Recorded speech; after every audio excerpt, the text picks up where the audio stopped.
Hey guys, in this video, let's quickly talk about, we kind of have a live product here to kind of discuss. So this is something that I wanted to add to my printing repertoire for resin printing. So I don't have one here because I don't resin print at this location. But this is a heater slash mixer for resin printers. So basically what you do is you take your resin printer and you put it inside of here, and these rollers will roll the resin bottle, thus mixing the material inside, and then it will heat these two areas. You can actually see the heating logo here, and then I don't know if you guys can see it on the inside here of the cover. It has it, and then it has a control board on the top to control the heating and also the rotation. So this is going to kind of talk about the kind of design flaws of this guy. So this is about 60 bucks on Amazon. One of the only sellers right now on Amazon that sells it. I'm sure you can find a lot on AliExpress, because this is definitely in the manual, which we can go into. I forgot to bring it out here. I can get it for a second. It's all in bad converted to English, but anyways. So basically, if we take this off, we kind of see how it works. So in the bottom here, you can actually see that there is like a heater element that is attached here. So there's a heater element here, and basically it's stuck on here, just a resistive element, and it's stuck onto the bottom of this aluminum shaped piece with cutouts for the motor, for the rollers to fit through. And this guy heats up and basically radiates heat in between the resin bottles, because also the same thing, you can see another aluminum plate here, same exact thing. We drop this guy down, you can see the same exact, basically the same exact element there. Let me just move it into frame so you can see the same exact element there. Right, same exact element, and basically the same thing. It looks like here this one's got a control circuit, maybe. I'm not exactly sure. This black one, this is an RTD, but why does it have two wires and why are they separated? Not exactly sure. Oh, NTC. Okay, so probably some sort of RTD setup there. Oh, it's got a chip in here. So I guess this guy is used to control the temperature of the bottom one. You could already see here they're starting to get bubbles and it's starting to delaminate a little bit. So I didn't see that TC, so that makes sense. And in here you can kind of see the control board. Oops. Here you can kind of see the control board inside here. So here you can see the control board. And over here it says MOT, motor, on the top. And down here it says like voltage inward, voltage in, voltage out. Here, heater one, so heater one, and then NTC. And I'm guessing that that is the control. And so basically that's all on the control board at the top. So you can do two things. You can rotate and heat. You always have to rotate. So you always have to rotate and you always have to heat. You don't have to heat. The heat can be 0, or it can be 40 or 50 Celsius. Now on the bottom here, I'm not sure how they do that. On the top, it seems that they have this RTD, and basically they know the relationship between these two. That's not exactly a bad thing. I've seen that in the past, also at work. I've done that, where you have basically relationship between two different components of the power delivery, and then you kind of use each of them to control prospectively. So where's the problem with this? Oh, speaking of which, let's show where the problem starts. So down here at the bottom, let me bring this kind of out of the way. There you go. So down here at the bottom, you can see here's the gear motor at the bottom. So the first thing that I did on this guy is take it out and do some quick testing. So what I did is I plugged it in. I put a brand new fresh 1 kilogram bottle of resin, and 1 kilogram, 1 liter. It's basically the density of water, so they're for every liter is 1 kilogram. and it basically started to, eventually this motor stopped turning and it stopped mixing. And I thought originally that it timed out, that there's some sort of timeout. I read the manual, it said nothing about any sort of timeout. And I subsequently was going to do a review for one of my courses of having this guy as something to use for my 3D printing Udemy course. And I found that this guy basically will no longer turn on. So it wasn't that it timed out, it was that this motor stopped operating. Now it has since started to operate again after I did this, basically get the motor and turn it manually. And from this you can feel that there is a pretty large gear reduction in here, but this is a pretty small, and I believe this is a 12 volt or something. I'll have to get the manual again from inside. And you can see this side's a driven, so it's got a drive and driven side. This side's a driven side, and this side's the drive side, and then a coupler here. So what I think happened is maybe the grease in here is not rated for how hot it actually gets inside this compartment, and basically got enough friction that this motor could not overcome and just seized up until I kind of moved the grease around. Originally I thought that maybe this guy has plastic gearing in it and the plastic gearing melted, but usually you'll have like Delrin gears or whatever to make sure that they have low friction. So I doubt that. I think it probably just baked the heck out of the grease, and the grease became extremely viscous and kind of held it all together. As well as the performance of the motor dropped because it heats up. This is a brushed motor, so the brushed motor probably also generated a lot of heat. So let's go ahead and take a look at this thing operating. So it has two speeds. This is the high speed. You can see it actually rotating there. So this is a high speed and low speed. So that's low speed, and this is no heating right now. And then I could turn it off, turn it back on. This is low speed. So it's got two different speeds, probably just some sort of voltage divider or something for delivery. Just cuts the delivery in half, does full voltage for the full speed and half voltage for the half speed. So you can see right now it's working. Obviously it wasn't working when I went in here and kind of forced this guy. Another cool feature for this is it will do a certain amount of time in one direction and then a certain amount of time in the other direction. Okay, so let's go ahead and put this together and let's see if you can catch some issues with it. So let's go ahead and screw some of these compartments together so it just kind of gets held together really quick. So let me just go ahead and take this, and then I have a little screwdriver off screen. And then let's get it heat up briefly, and while it's heating up I will go get the manual. So let's go ahead and put some of the screws back.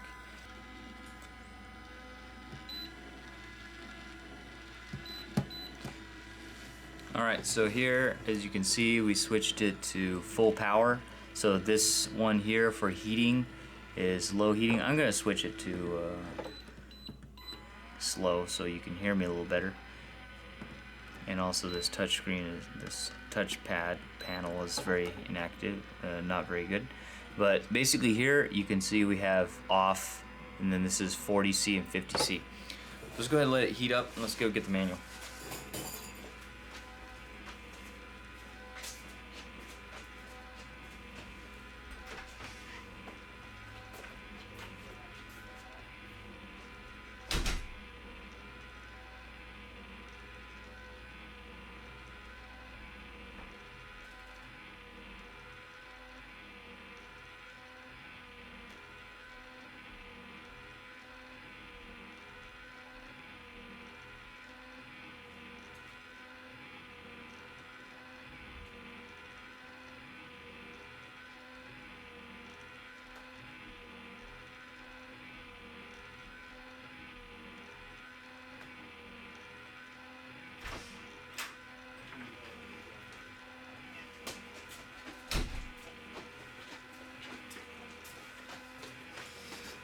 Alright, so let's go ahead and talk about this product here. So I have the manual. So the specifications is it's like 1.3 kilograms. It has a DC 24 volt input, 2 amp. So that motor is probably a 24 volt motor, and it backs it down to 12 volts to run at the slow speed. Power of heater is 48 watts, so total here. But the interesting thing here is it says power of heater is 48 watts, but it says 24 volt 2 amp, so that's 48 watts for everything. So what's the power of the motor? It doesn't quite make any sense. So here in the instructions it says it with one arrow, and I kind of already showed the arrows. Right, so here we have 3 arrows. 1 arrow is no heating, 2 arrows is heating 40C, and 3 arrows is heating 50C. So it says here, when the heat mixer is mixing, the running lights around the touchscreen are steady. You can know whether the heater mixer is mixing clockwise or counterclockwise by the direction of the running lights. So it has these spinning lights, if you can see that. And when it changes directions, the spinning lights go the opposite direction. So here I have basically Harbor Freight Ames infrared, and I have it set to 0.1 emissivity, so it should give a pretty good temperature reading. And let's go ahead and change it to Celsius, if I remember how to do that.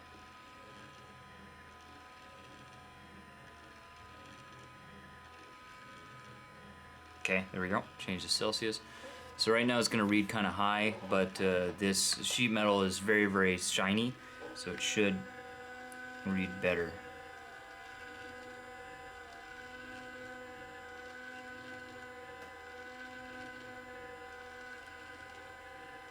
So here it's reading, so I have it on max. Let me increase it to average. Oh, this only got min-max. That's fine. So we're talking like 80C. Okay, so that's on 50. Let's go ahead and take a look. So if I touch on this, like, wow, right? Instantly turn my skin kind of shiny. So where is the touch safety here? I go in to pick up my resin bottle and this thing is screaming hot. Is there an over temp in here? Is there some sort of safety to make sure it doesn't exceed? And there you saw it change direction. So on the top, why wasn't this implemented? So you see here on the top, it's got this plastic piece here. Why wasn't this touch? Because here, like, I can touch it, the plastic piece, and I have like plenty of warning to remove my hand away versus something as hot as this. So I would say, from how fast it kind of got me, this is easily in that range here. So right here it's saying 104C, 98C, and 70C, which makes sense. I think the cable's here, so like these two places are, and then there's nothing here. So this gets extremely hot inside of here, and of course the casing is plastic, and you could already start to feel the heat start to radiate through. So was that considered on this unit of, hey, I have some possible dangerous components here where if you touch these parts, it can burn you, right? And there's nothing here to block. And you can even smell it. And you can smell it start to, you know, get really hot. Also, another thing, these are all on plastic standoffs here. What's the resistance of this plastic? Is it burning this plastic a little bit? As you saw on the back side of these things, there's not really any protection of, you know, on the back side of these screw mounts. There's no protection to protect the studs, to make sure the studs don't start melting and release toxic fumes. So, you know, was that considered? Another thing that you may find is not in this case, well, this case sort of, but you can see here we got a pinch hazard on the edge. So here you can see I can get my finger stuck inside this crack here that is in between the roller and the sheet metal. And luckily it's pretty well turned that I probably wouldn't cut myself, but it won't feel so great. Especially if I was young, especially if I was like a child or something, get my finger stuck in there. Or if you're, you know, a woman, like getting your hair stuck inside there, and then roll up inside the roller, and all of these things. So where is the safety for the lid presence switch? So why is it only not mixing when the lid is closed, right? Also, where is the shock protection? Why is there any components that are live when this cover's open? Also, it has live, connections down there at the bottom, right? Even though 24 volt, there's no 110 coming in here. The only 110 is over there at the wall wart on the wall. So, and this guy's getting already starting to climb in temperature. And again, who knows what that resistance guy is even doing. Because if I go down here now, let's take a look. So we're at 110, 125, and it's like 56. So I would probably say that that's pretty close, because I can clearly see that there is a pretty big gradient going across here where these thin sections are.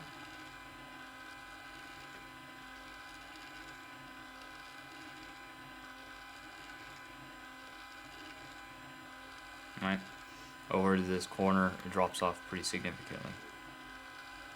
Now this one's quite a bit more oxidized, so this is probably going to read lower. And this guy does seem a little colder. This guy's probably in actuality 50 or so, but this guy is screaming hot. This guy is probably at the boiling point of water or so. So yeah, as you can see here, kind of some of these designs, what was taken into thought when creating this design. I could already smell, something kind of melting. So, what was done here, right? Why is there no switch to shut this thing off? Why is there no touch protection for hot surfaces? There is a label. There's a warning label there with the industrial standard. That is the industrial standard symbol for hot surface. But why is there no label here to tell you, hey, don't touch this thing, you're gonna burn yourself? So if I left this thing down here long enough and on and heated at full power, this would definitely probably overheat that motor again and stop working. So yeah, I'm sure that if you kept really good, paid really close attention to this, that it would keep doing what it's supposed to be doing. But leaving it unattended, this thing will just destroy itself. And it'll only take a couple times to destroy that motor or get that motor stuck. Eventually it's just perma-stuck probably, and then you'll start maybe melting this rubber or whatever, right? But it is doing what it's supposed to be doing, which is radiating heat, but just not in a very safe manner, and some of these pinch hazards are a problem, right? Anyways, and who knows even if this motor had enough torque to pinch my finger. I mean, it's kind of pretty weak, as you can see, but still. Okay, so I just wanted to showcase this and kind of talk about some of the issues here. So one is this system rated for this temperature? Is the plastic housing rated? Are these wheels rated? Are the other components rated? The motor's clearly not rated because it's shut off. And number two is the safety. So again, has this gone through a marathon? How long have they tested this thing to run at full power at its operating envelope, right? Number two is the touch safety. So why is there hot surfaces that are very hot that can burn you and burn small children? Why is there not some sort of touch low conductivity plastic like you see down here over all surfaces? Number three, how is this being controlled thermally? Is there overtemps? Is there, obviously we only see a TC on one side, the other side is just driven. How is all that handled? And, is it even correctly calibrated? Because it seems to overshoot its temperature by a large margin. Because again, for resin printing, you only need like 20 to 30 C. So again, also, why do you have a 50 C option? Doesn't quite make any sense. Next one, pinch hazard. And the last one is electricity, and the pinch hazard here can be taken care of having a lid present switch that checks to see if the lid is closed. If the lid's closed, the mixer will turn on. If the lid is not closed, the mixer will not turn on, and also will turn the heater off and any sort of power that goes in here to prevent you from getting shocked. So yeah, that is the kind of looking at this system and you know, kind of evaluating something. So it's kind of cool that we have here a live system to take a look at and kind of talk about some of the things that we've discussed in the past. So there are some ways that I've thought of to bypass a lot of these things. Let's see what, or fix a lot of these problems. Let's see if what you come up with in the comments or whatever. And any questions, feel free to send me a message. Let's go ahead and go on to the next video.